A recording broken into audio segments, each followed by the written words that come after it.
హైదరాబాద్ మహానగర పాలనలో సమూల మార్పులకు తెలంగాణ ప్రభుత్వం శ్రీకారం చుట్టింది.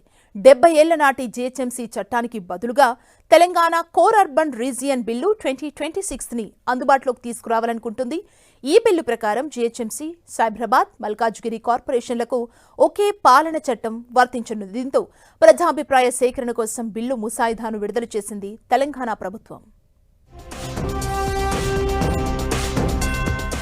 ఒకప్పుడు 15 లక్షల జనాభాగా ఉన్న హైదరాబాద్ నగరం ఇప్పుడు 1,30,00,000 మందికి పైగా నివసిస్తున్న మెట్రోపాలిటన్ సిటీగా విస్తరించింది.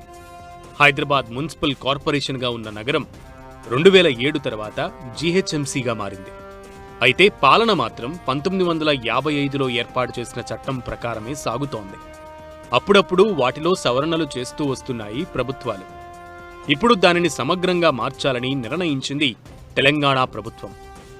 గ్రేటర్ హైదరాబాద్, సైబరాబాద్, మల్కాజ్గిరి మున్సిపల్ కార్పొరేషన్లకు ఒకే చట్టం వర్తించేలా క్యూర్ 2026 బిల్లును సిద్ధం చేసింది. ఔటర్ రింగ్ రోడ్ వరకు విస్తరించిన తెలంగాణ కోర్ అర్బన్ రీజియన్లో సమగ్ర పాలన అందించడమే ఈ బిల్లు యొక్క ప్రధాన ఉద్దేశంగా చెబుతోంది ప్రభుత్వం.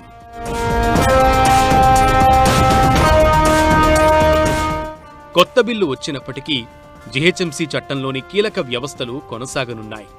ప్రస్తుతం ఏర్పాటు చేసిన కార్పొరేషన్ల వారీగా పాలక మండలి, స్టాండింగ్ కమిటీలు, కమిషనర్లు, వార్డు కమిటీలు, ఎన్నికల నిర్వహణ, రుణాల సేకరణ అధికారాలు, జంతు సంరక్షణ వంటి నిబంధనలు యథాతథంగా కొనసాగిస్తారు.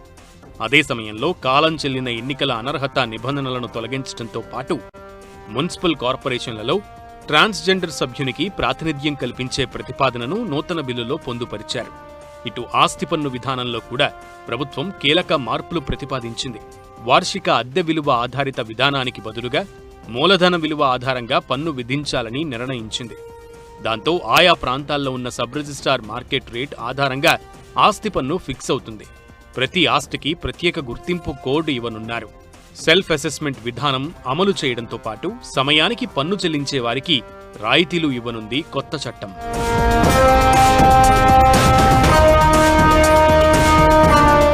పెంపుడు కుక్కల యజమానుల నుంచి వసూలు చేసే ఫీజును కొత్త చట్టంలో రద్దు చేశారు. అంతేకాదు అన్ని రకాల వ్యాపారాలకు ఒకే ట్రేడ్ లైసెన్స్ విధానం అమల్లోకి వచ్చేలా ప్రతిపాదనలు రూపొందించారు. భవన నిర్మాణాలకు డీమ్డ్ అప్రూవల్ తీసుకురావాలని చూస్తోంది తెలంగాణ ప్రభుత్వం. అలాగే నైట్ ఎకానమీకి ప్రత్యేక విధానాన్ని తీసుకురానుంది. దీంతో కాస్మోపాలిటన్ సిటీగా ఉన్న హైదరాబాద్లో 24 గంటలు బిజినెస్ జరిగే అవకాశం వస్తుందని భావిస్తోంది. ప్రజారోగ్యం, పారిశుద్ధ్యంపై స్పెషల్ ఫోకస్ పెట్టేలా ముసాయిదా బిల్లును సిద్ధం చేశారు అధికారులు. మౌలిక వస్తువుల అభివృద్ధిపైన బిల్లులో ప్రత్యేక దృష్టి పెట్టారు. ప్రజారోగ్య అత్యవసర పరిస్థితుల్లో కార్పొరేషన్లకు ప్రత్యేక అధికారాలు ఇవ్వడంతో పాటు మాన్యువల్ స్కావెంజింగ్ నిర్మూలనకు అనుగుణంగా పారిశుద్ధ్య నిర్వహణ వ్యవస్థను రూపొందించనున్నారు. 3 కార్పొరేషన్ల పరిధిలో నీటి సరఫరా, మురుగునీటి నిర్వహణ బాధ్యతలను పూర్తిగా వాటర్ బోర్డుకు అప్పగిస్తారు. నగరంలోని చెరువులు, నాలాలు, ప్రభుత్వ భూముల సంరక్షణ బాధ్యతలను హైడ్రాకు అప్పగించే ప్రతిపాదన కూడా బిల్లులో ఉంది.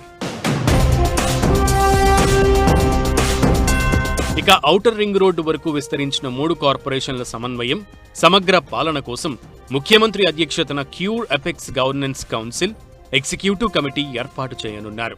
విపత్తు నిర్వహణ, ట్రాఫిక్, వాతావరణ మార్పులు, ఆహార భద్రత, వారసత్వ ఆస్తుల పరిరక్షణ, కార్మిక సంక్షేమం వంటి అంశాలకు ప్రత్యేక సంస్థలను కొత్త చట్టం ప్రకారం ఏర్పాటు చేయనున్నారు. సిటీ పరిధిలో అత్యవసర సమన్వయం కోసం స్మార్ట్ గవర్నెన్స్ సెంటర్, సమగ్ర డిజిటల్ పోర్టల్, ఒకే యుటిలిటీ బిల్లు చెల్లింపు వంటి అంశాలు ఈ చట్టంలో పొందుపరుచు ఉన్నాయి.